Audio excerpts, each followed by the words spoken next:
Good evening. You are watching HumSab.tv. Let's begin the news bulletin with the top news.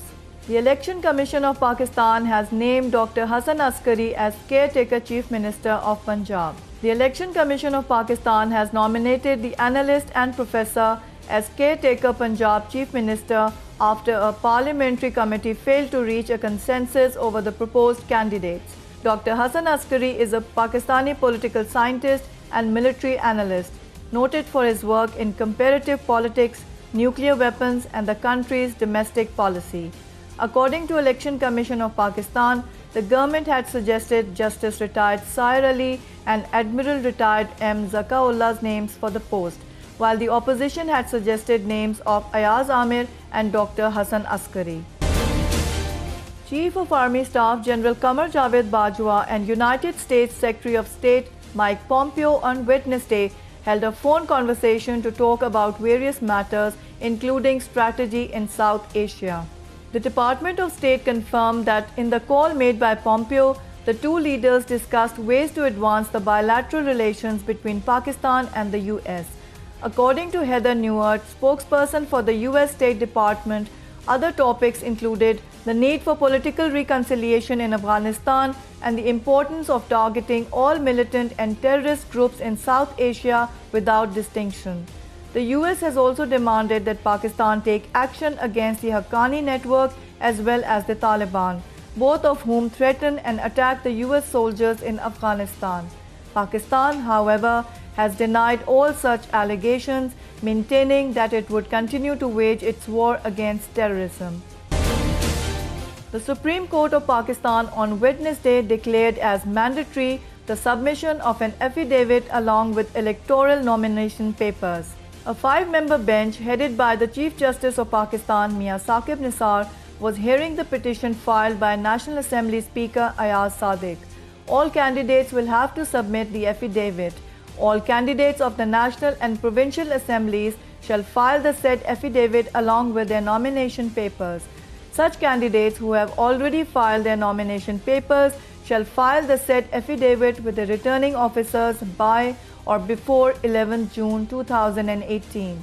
The court further said in its order, the draft of the aforesaid affidavit will immediately be put up by the Election Commission of Pakistan on its official website and communicated to all returning officers.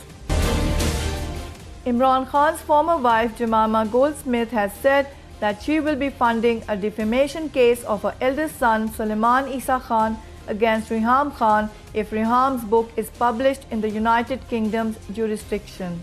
Jemima said regarding Reham Khan's book that I have been assured that it's too defamatory to be published in the UK, but if it is published here, I will be suing for defamation and breach of privacy on behalf of my 16-year-old son and in relation to the moronic, rehashed Zionist conspiracy theories.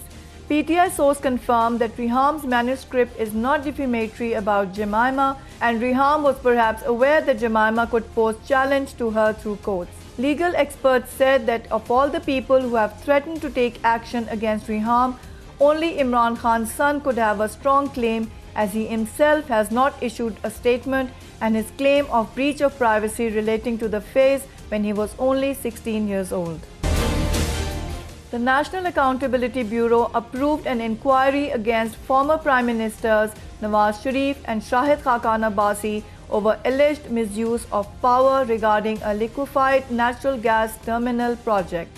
NAB Executive Board meeting chaired by Chairman Justice retired Javed Iqbal, the accountability body gave a go-ahead to the probe against Nawaz and Abbasi. Abbasi served as Minister for Petroleum during Nawaz's tenure before assuming charge of PM office and others for granting a 15-year contract of LNG terminal to a company of their liking in violation of rules and by misuse of their powers, which caused National Exchequer a loss of billions of rupees.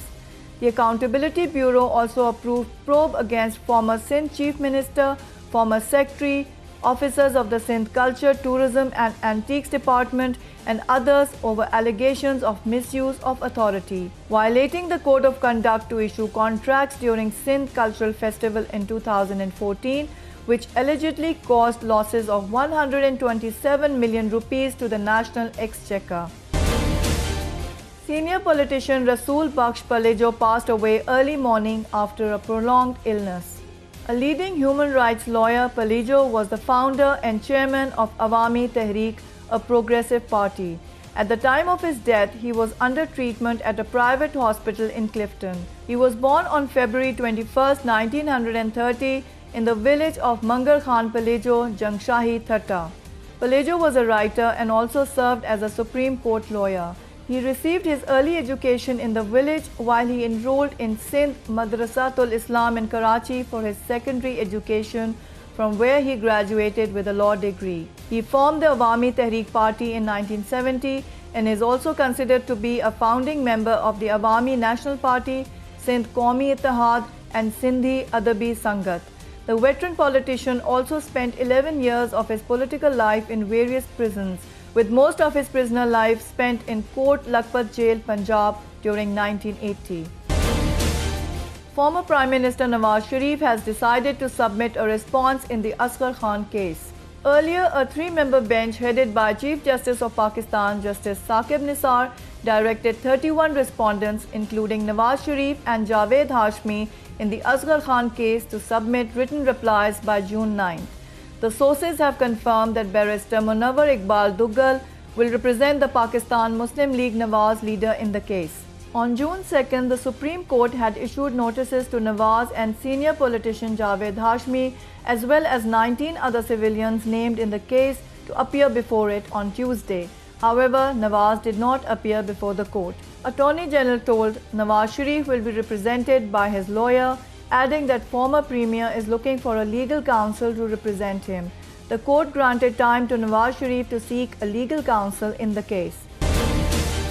Indian troops on Wednesday martyred 3 Kashmiri youth in Indian-occupied Kashmir, Kupwara district.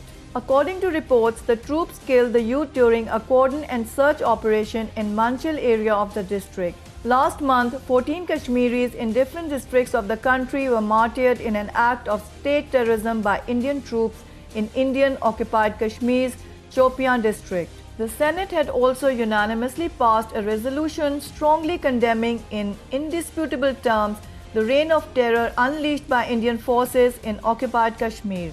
The resolution, moved by Leader of the House Raja Zafarul Haq, called upon the international community to end its indifference to the systematic oppression of the Kashmiri people. The resolution reiterated that Pakistan firmly stood with the Kashmiri people and will continue to extend its moral and diplomatic support to them. The resolution urged the government to appoint a special envoy to Kashmir to highlight the plight of Kashmiri people. India has fast-tracked hydropower project worth $15 billion in Kashmir in recent months, ignoring warnings from Islamabad. The swift approval of projects that had languished for years came after Prime Minister Narendra Modi suggested last year that sharing the waterways could be conditional on Pakistan clamping down on anti-India militants. Pakistan has opposed some of these projects before, saying they violate a World Bank-mediated treaty on the sharing of the Indus River and its tributaries upon which 80% of its irrigated agriculture depends. Pakistan denies any involvement in the armed insurgency in Indian Kashmir and has repeatedly urged New Delhi to hold talks to decide the future of the region. A 2011 report by the US Senate Committee on Foreign Relations said New Delhi could use these projects as a way to control Pakistan's supplies from the Indus, seen as its jugular vein. The cumulative effect of these projects could give India the ability to store enough water to limit the supply to Pakistan at crucial moments in the growing season. Nowadays, Pakistan's water supply is dwindling because of climate change, outdated farming techniques, and an exploding population. Tom Cruise has jumped off buildings, slid off skyscrapers, and clung onto the outside of a plane during takeoffs in his role as action movie hero. Tom Cruise can now stake a claim to being the first actor to perform a halo skydive on camera, a high-altitude, low-opening jump usually done only by highly trained military professionals as a way of avoiding detection by the enemy. Cruise broke an ankle last year filming another stunt for Mission Impossible: Fallout. when he jumped between two buildings and landed against a wall. Pakistan beat Malaysia by 23 runs in the Women's 2020 Asia Cup. Batting first, Pakistan put up a target of 178 runs. Despite losing Naida Khan in the very first over, Pakistan recovered from the early blow with a 37 ball for 62 from captain Bisma Maroof.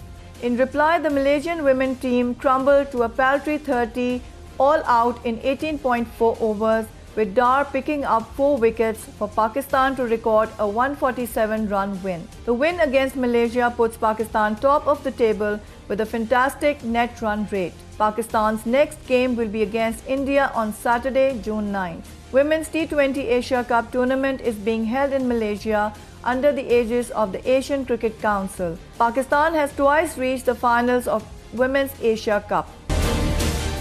And finally, the weather. Very hot and dry weather is expected in most parts of the country. However, rain thunder shower with gusty winds is expected at few places in Kashmir and its adjoining areas. And that's the news for today. For more news and analysis, keep watching humsab.tv.